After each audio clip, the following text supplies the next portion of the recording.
So I hope that others will join us as we begin the session.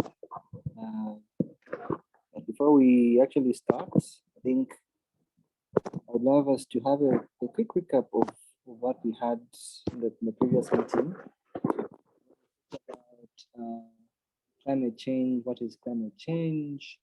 I'm pretty sure that you are given a brief background on what is climate change.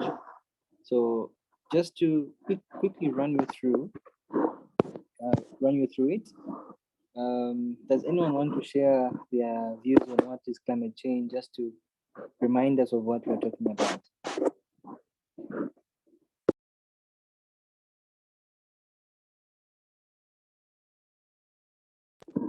Right.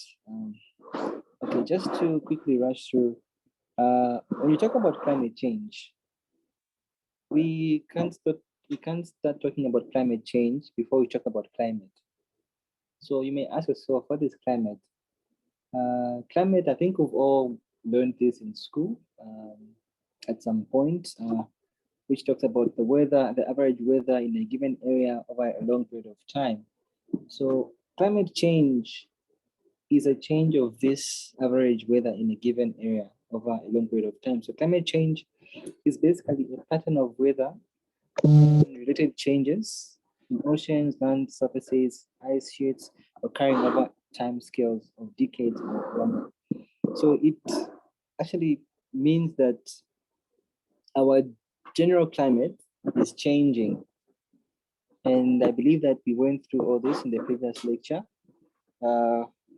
which talked about climate change, how it's affecting us over a long period of time, how it's affecting Zambia, how it's affecting the world. When we talk about climate change, we talk about the rising of sea levels, warming temperatures, changes in precipitation.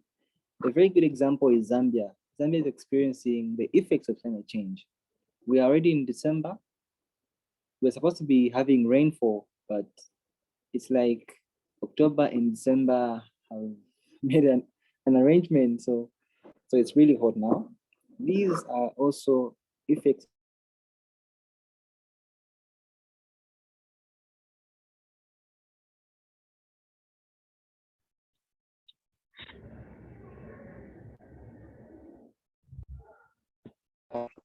Welcome, Margaret.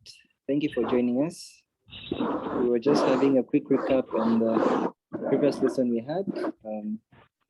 So just to continue with that, I was talking about climate change at a global level, where we talk about temperature, global warming, rising of sea levels, the ice melting at a faster rate, all sorts of such. Yeah.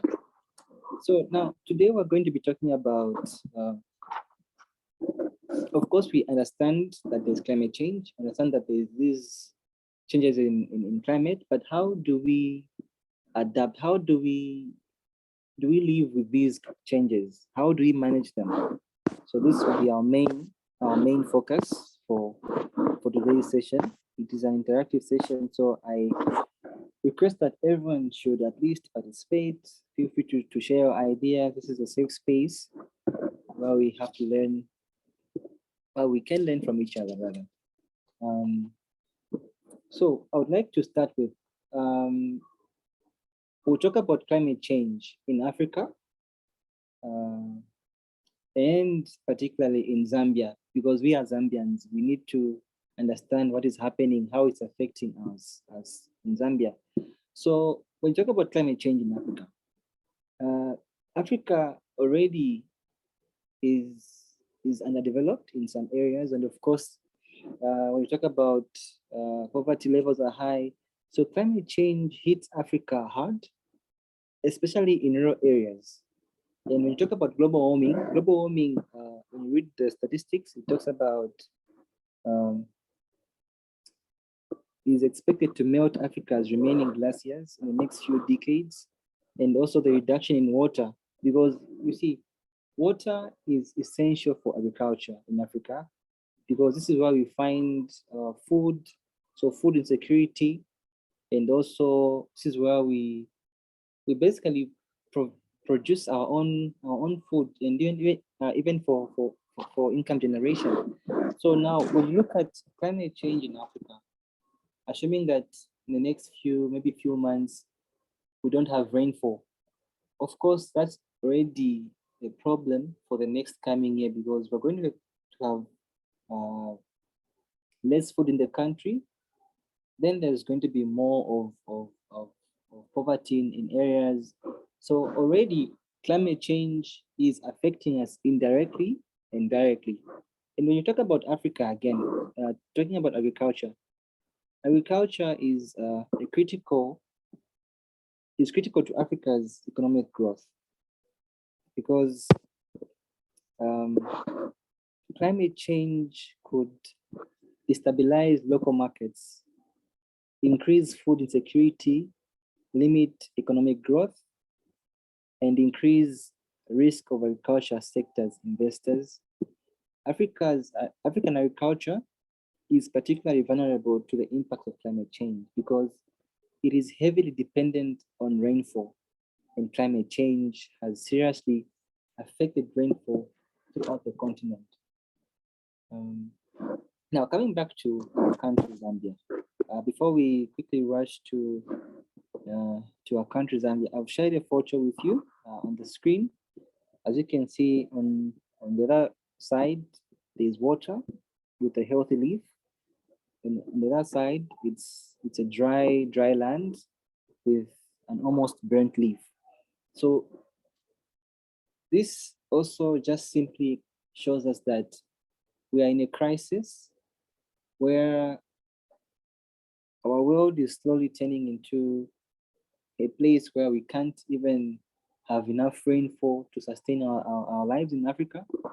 And also when we talk about global warming, we talk about the ozone layer and all those technical stuff. But today we just talk about the basics and how it affects us and how we can adapt and mitigate and manage all these things we're experiencing.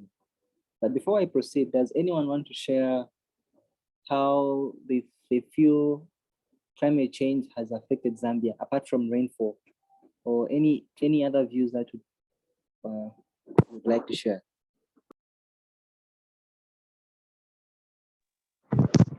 Well, I would like to share something. I think it's apparent for those that are living in Zambia. We can see how the weather has changed, because we discover that in certain months, they've got a certain type of weather that they have. But with the climate change and everything, you find that in June, it's very hot. And then the time when it's supposed to be hot, sometimes it's cold. The time when it's supposed to be raining, it's not raining, it's extremely hot. So I think climate change has kind of shifted the way the normal weather that we know, where September feels like it's June, or maybe October feels like it's, I don't know if you get what I'm saying. That's the thing that I had. All right, thank you so much for that. Thank you for that view. It's actually true that you've mentioned and highlighted more in that area, especially in terms of Zambia's experience with climate change. Apart from that, apart from that view, does anyone have a different view?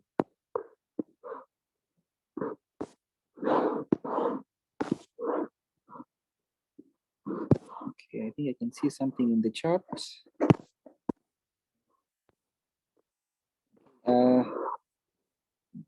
A message in the chat reads, I think it has really affected the energy production sector too, especially that Zambia depends largely on hydroelectric power generation. Low rains means low energy produced. I think this also talks about, for example, ZESCO. ZESCO depends on hydroelectric power. So the moment we experience low rainfall, we have load shedding. Currently, right now in my area, where I'm seated right now, it's dark. We have no power because we're experiencing low rainfall, and hence we have all these factors coming in, like load shedding, scheduled load shedding, where power goes at different times in different areas. So these are also signs that we are experiencing climate change. Just to go further, when you come to Zambia, Zambia has been experiencing adverse impacts of climate change, including increase in frequency and severity of seasonal droughts. By seasonal droughts, I'm sure you've experienced this. I remember last time I had gone for census mapping some years back in Kalomo district, particularly Dondomwezi, if you've heard of it. I went to this particular area where there was literally no water. Animals were dying. People were actually walking 10 kilometers just to look for water. So there are all these factors coming in. And apart from that one, apart from droughts, it also is experiencing dry spells. By dry spells, it also includes when heat temperature rises, we experience heat waves like the one we've had in the past days. If you have experienced this heat wave, especially in Lusaka, we have had really high temperatures in the past few days. So these dry spells also affect companies like Zafico. At the time I had gone to the River Belt where I was doing research for Zafico. They have a plantation for pine trees. So I find that these dry spells trigger fires, forest fires, and each and every year we lose a lot of timber because of forest fires. All these also leads is a factor of climate change. Apart from that one, we also experience floods and changes in the growing season of crops. Right now, we're supposed to be farming, preparing our fields for maize, but we have no rains of yet. So all these factors I've mentioned also have to do with climate change. Now that we've established that indeed the world is experiencing global warming, Africa is experiencing global warming, Zambia is experiencing global warming. Right now in your own home, in your own area, you're also experiencing climate change. The question is, how do we respond to climate change? How do we manage to live in a world where the climate is changing each and every day? I'll pose the question to everyone before we actually dive into the responding to climate change. Does anyone have any idea how we are managing, or how they are managing in their own homes, or how you're managing in your own areas to rather how you're responding to climate change? How are we responding to climate change? Anyone who wants to share how we're responding to climate change? What are you doing in terms of when it's very hot in your own home, or there's no rainfall in your village? How are you responding to climate change?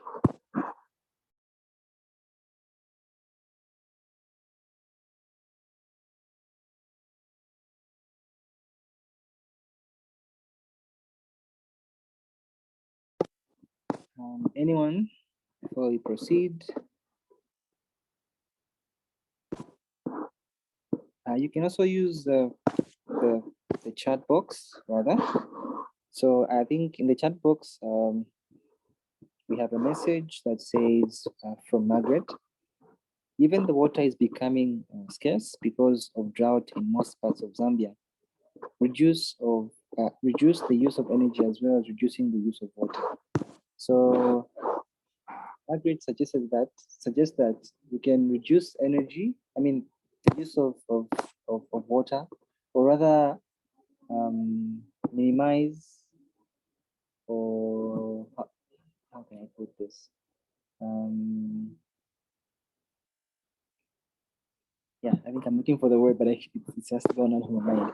So yeah, that's also a very good point to get.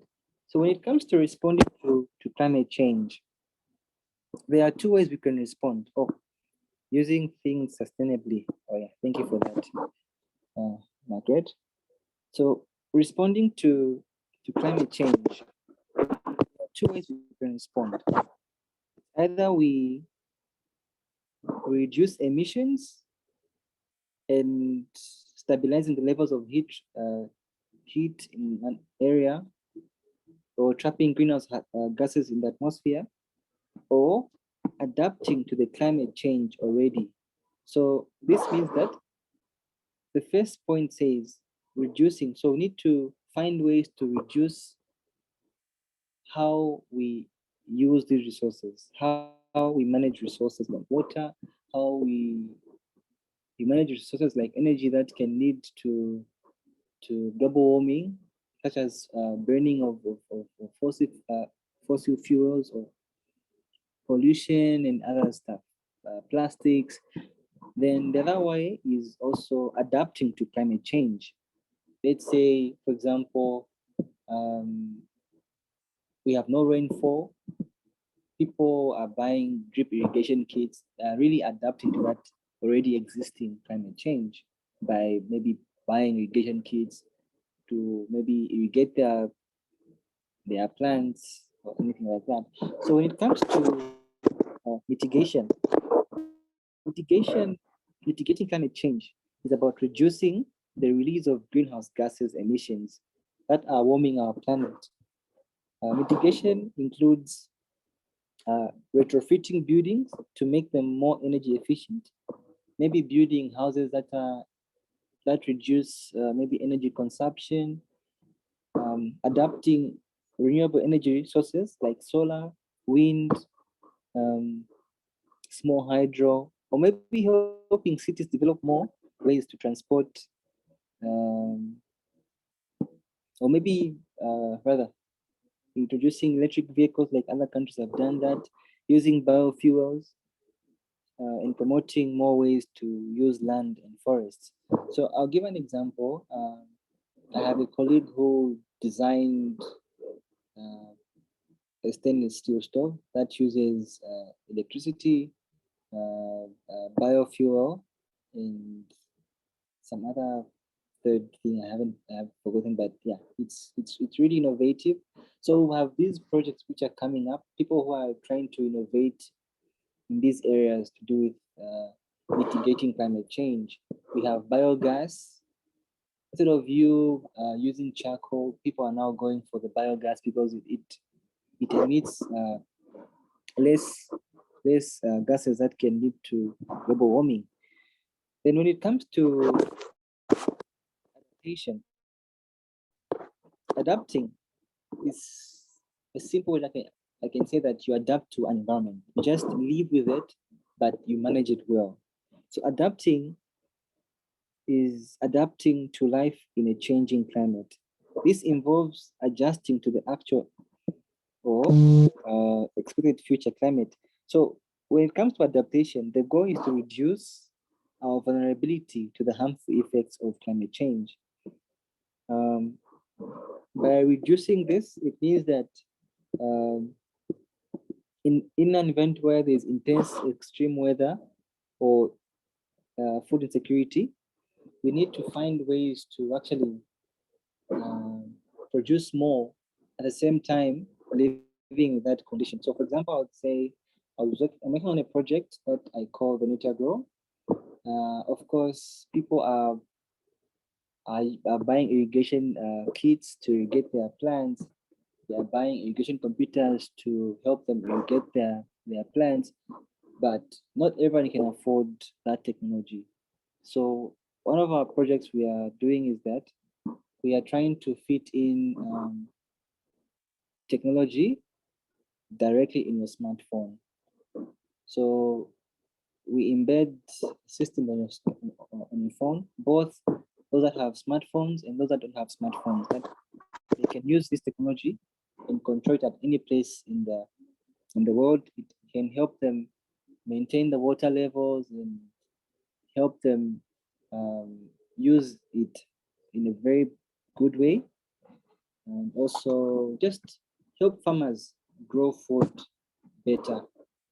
And like using guesswork to grow food, tomatoes.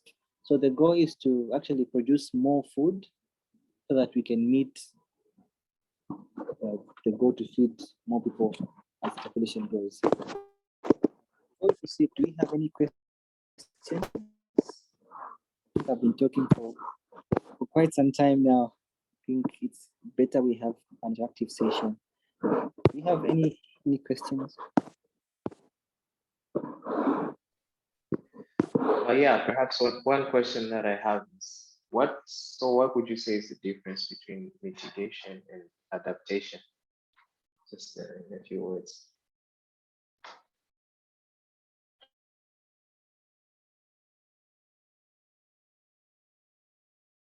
Okay, all right.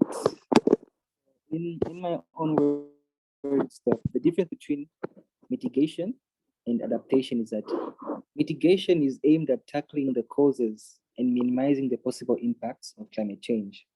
But whereas adaptation looks at how to reduce the negative effects it has and how to take advantage of any opportunities that are in that area.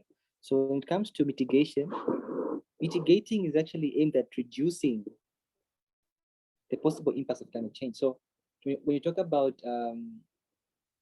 using biofuel or biogas instead of charcoal, charcoal produces harmful gases like carbon monoxide.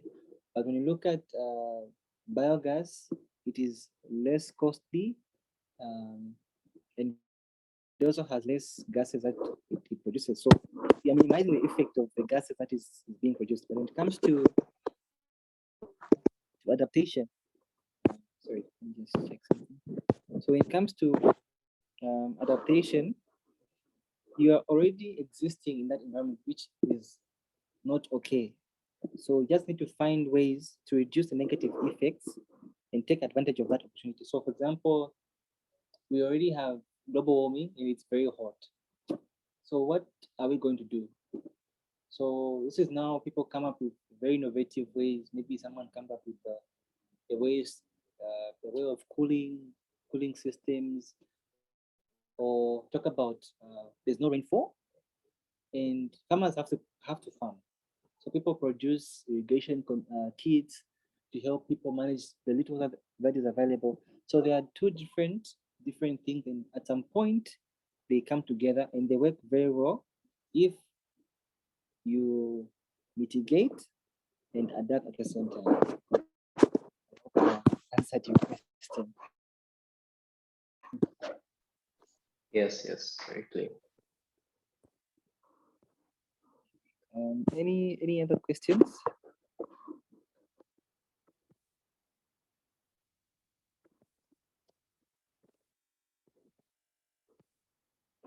Do we have any other questions?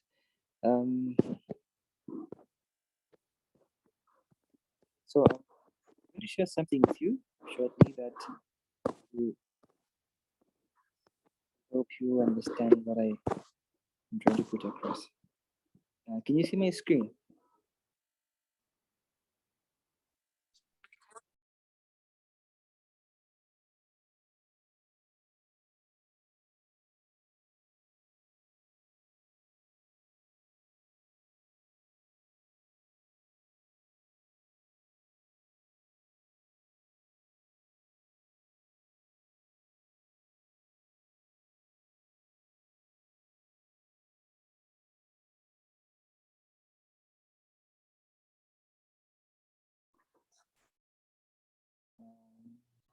Hello?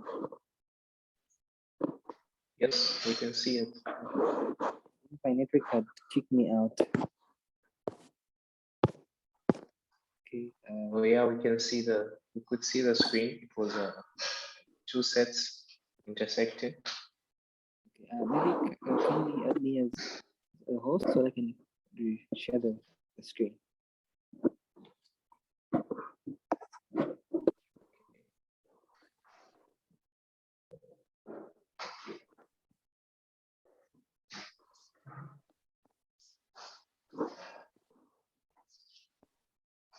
Okay. Thank you so much. Before before the network cut me off, I had shared a screen. Can you see the screen right now?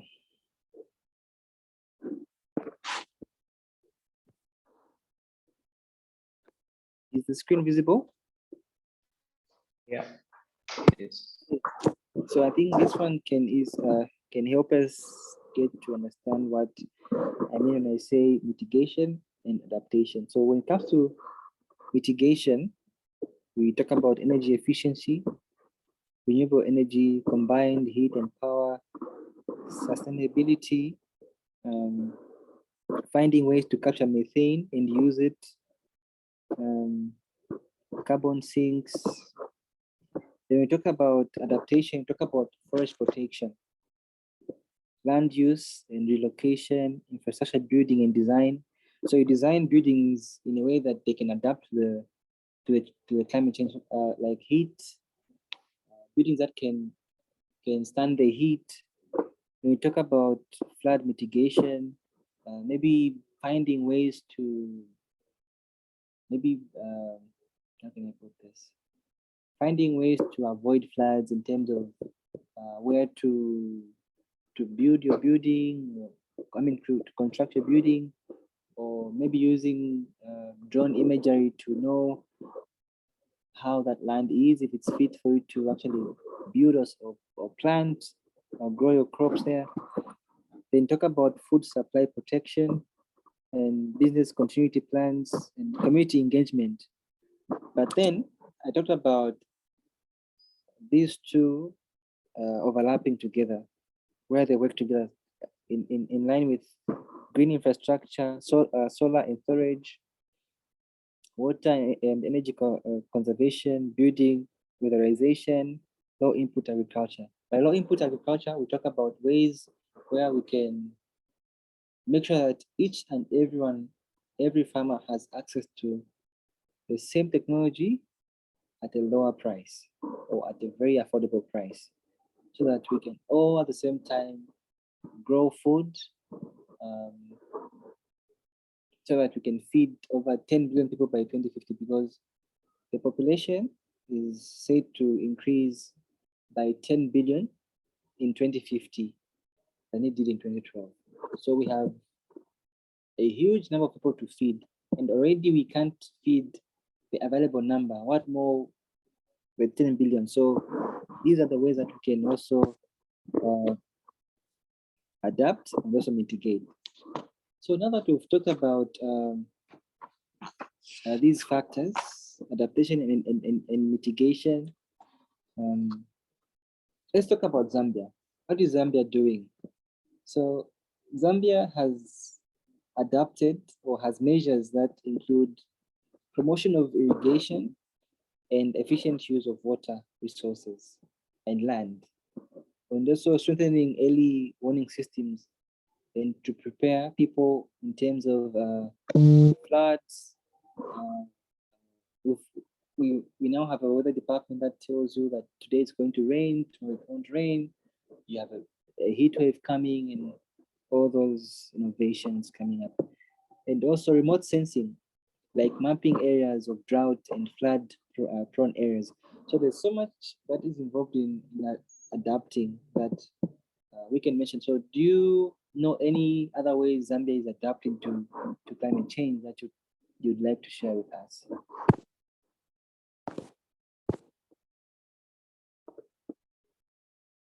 Do you know of any ways that Zambia is adapting? Maybe one that you've heard in your community. I believe that we all have different ways of adapting to climate change. I've heard of one where in villages where they put water and maybe rub some vines in it and hang it on a tree to cool that water. So the water is as good as the one that you have in urban homes where they have a fridge or something like that. So that's one way people are adapting to the heat. Do you have have you ever heard of any other ways people adapt to climate change in Zambia?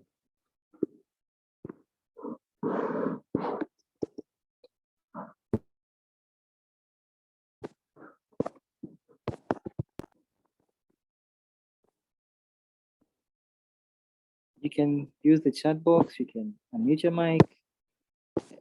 Everything.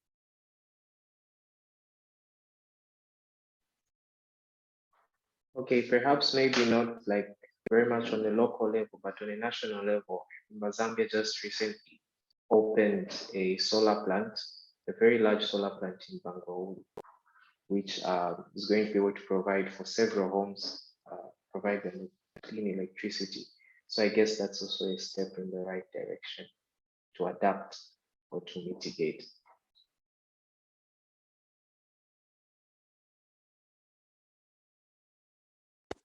All right. Okay, thank you for that.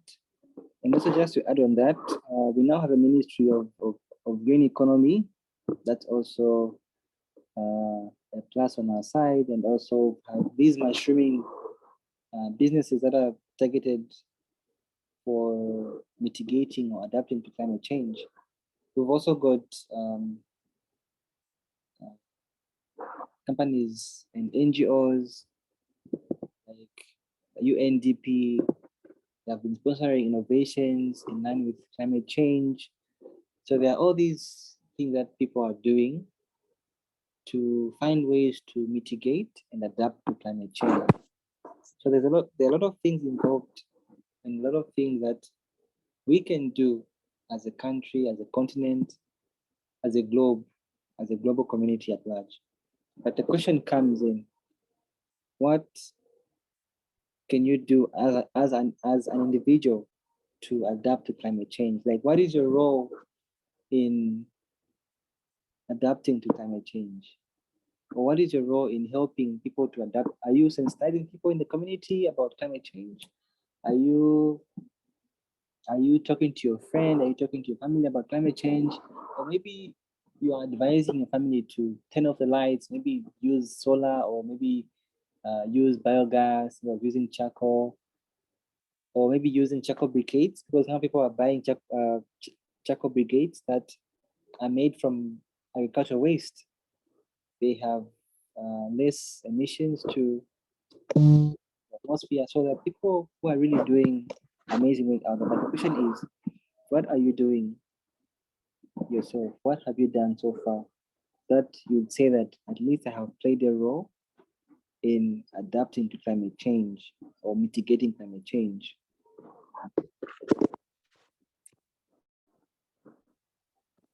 So before we actually, before I leave everything to the chair, let me just share one last slide with you. So everyone has a role to play in solving the climate change problem. So the question I would leave with you, or the simple assignment I'm going to leave with you today, is actually, how do we get youths and women involved in solving climate change? Since climate change has become a problem, what can ordinary citizens do to help to adapt and to mitigate it? What are your suggestions, or what do you have in mind that can help reduce carbon emissions within the home and workplace? So I'm going to leave this with you. Don't have to answer them right now. Just keep them in mind. How do youths and women get involved in solving these problems? And what can you do to help mitigate this problem? And what other suggestions do you have to help to reduce carbon emissions within your home, or within your workplace, or within your fields, or anything that you do? Yeah. So I'm going to share this with you as soon as the meeting ends. But these are your takeaway questions. But if you have any questions, please, we have an open session right now. You can have a chat. Too quiet today. So. Any questions from anyone?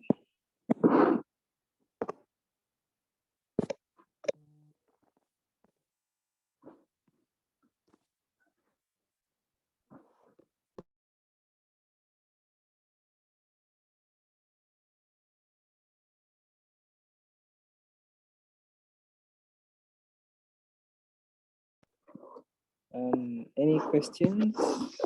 I'll leave before we pass it to the chair. Do you have any questions on climate change, how to adapt? Oh, okay. Thank you for that. The question is, what is carbon sink? Before I answer it, does anyone know what is carbon sink?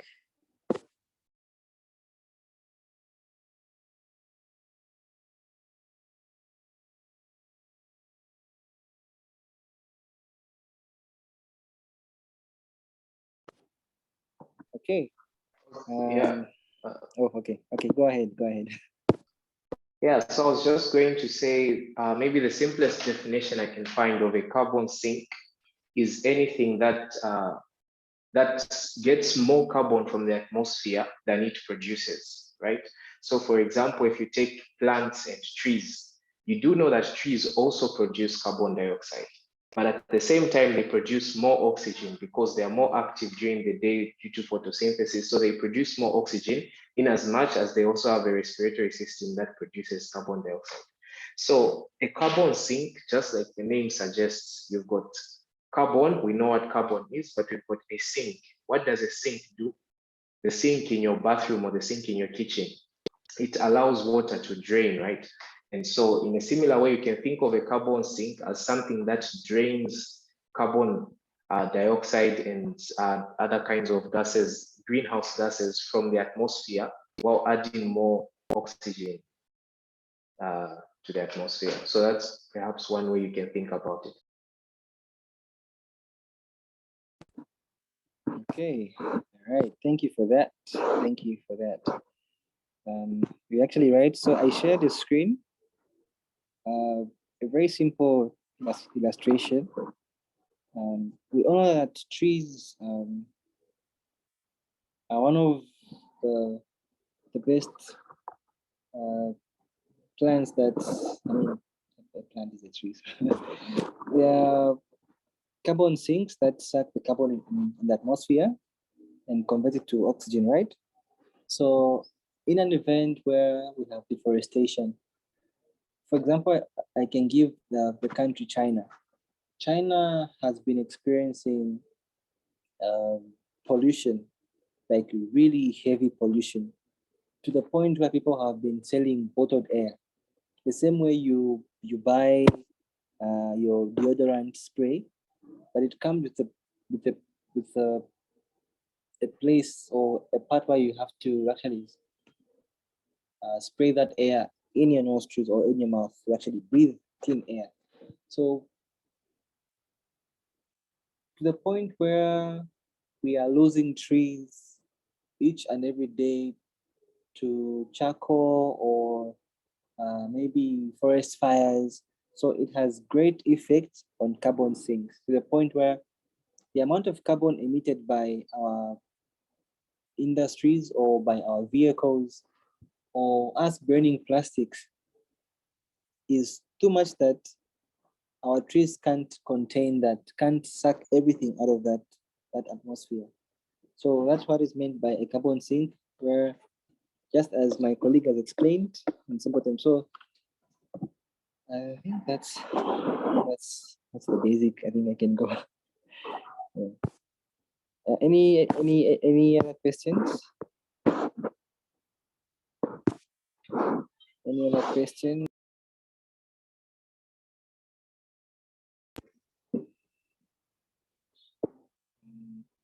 I think we have no questions now. So I have to pass the ball to my co-hosts. Thank you for your time. Please, if you have any questions, feel free to reach out in the group, in the chat, so that everyone can also go through or maybe get to know your questions. Yeah. So thank you so much for your time. I'll leave it now to the host to take it up. Okay. Thank you so much, Nchimunya. We've come to the end of our program. I'm sure you can all agree that this has been an impactful lesson. and we've learned a lot as well, and we've been left with some food for thought. So again, just in a similar way like we did the first assignment, you can do the second one as well. Nchimunya, perhaps if you can just write the question that you gave for the assignment and post it in the group so that people can be reminded. And then the deadline for that is going to be next week, Friday, before the next session. Now, speaking of the next session, Nchimunya, please make me host so that I can share something, what we should expect for next week. You Okay, can make me sure. host.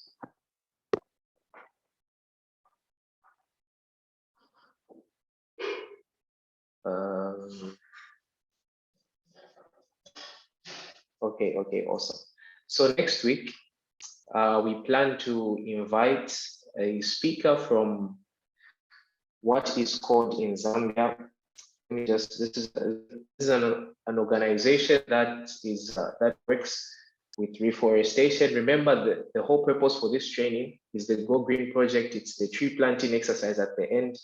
It's so that we might be able to, be trainers to children, to young people in schools, and as well as to make a positive impact by, taking that first step.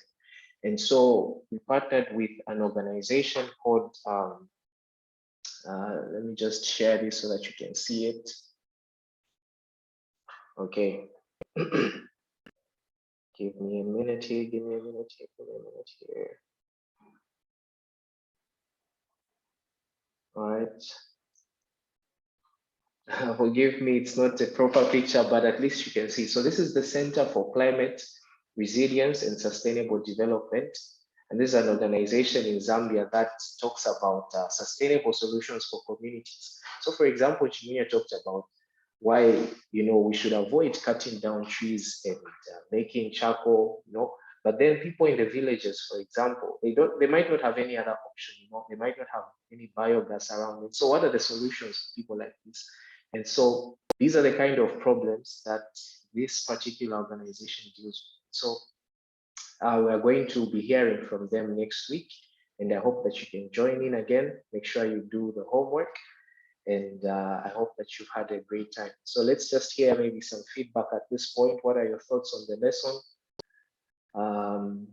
Anything that you have to say concerning what we've heard, what we've learned today from Nchimunya? Or any of your thoughts? This is the right time.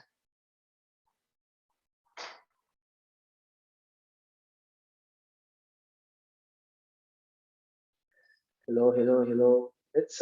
Let's feel free to talk. Okay, let's feel free to talk. There's no problem. Just open your mic and perhaps introduce yourself if you haven't introduced yourself before, and tell us what some of your thoughts are.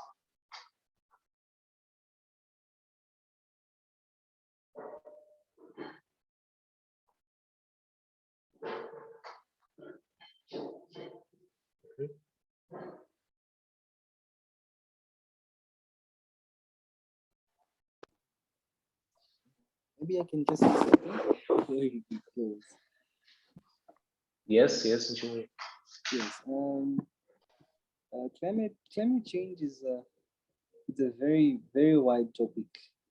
So of course, in like as we try to adapt and also mitigate, or finding solutions to that, we also create problems.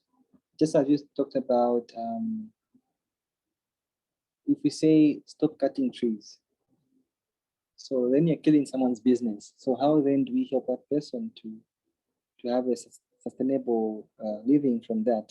So I'm really looking forward to the next lesson, because from then we'll get to really understand how we can put this puzzle together, even as we are trying to solve this whole big problem of climate change. We have a lot of things to look at and consider, even as we provide solutions both to the urban areas and also the rural areas, so that we create a balance that everyone wins, both the environment and also us as humans. So I think, thank you for today's session. I think I didn't introduce myself. Am I given the privilege to introduce myself to those that came later? Yes.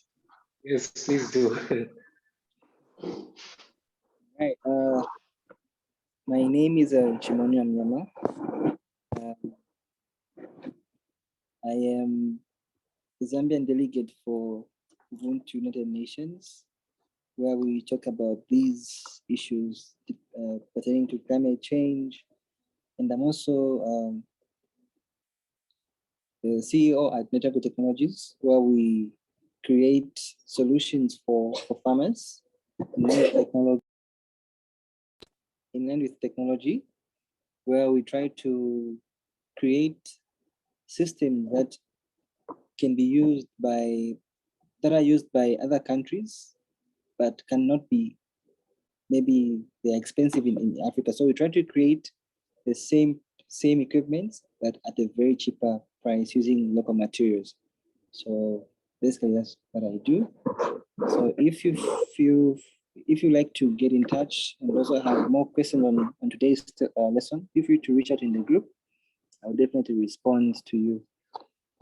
Yeah, thank you so much for that. Okay, thank you. So if there's nothing else, I'm giving 1 minute. If anybody else just wants to say something before we close the meeting, it's really good to hear from you guys. Remember, we are learning here together and we can all participate.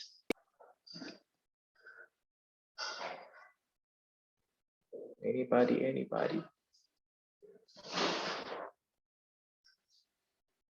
Okay. So then we'll call that a day. See you next week. Remember to submit the work, and the recording as well will be made available in the group very soon, early next week or even this week. So good night to you all, and I'll see you next week, Friday, 20 hours. Good night.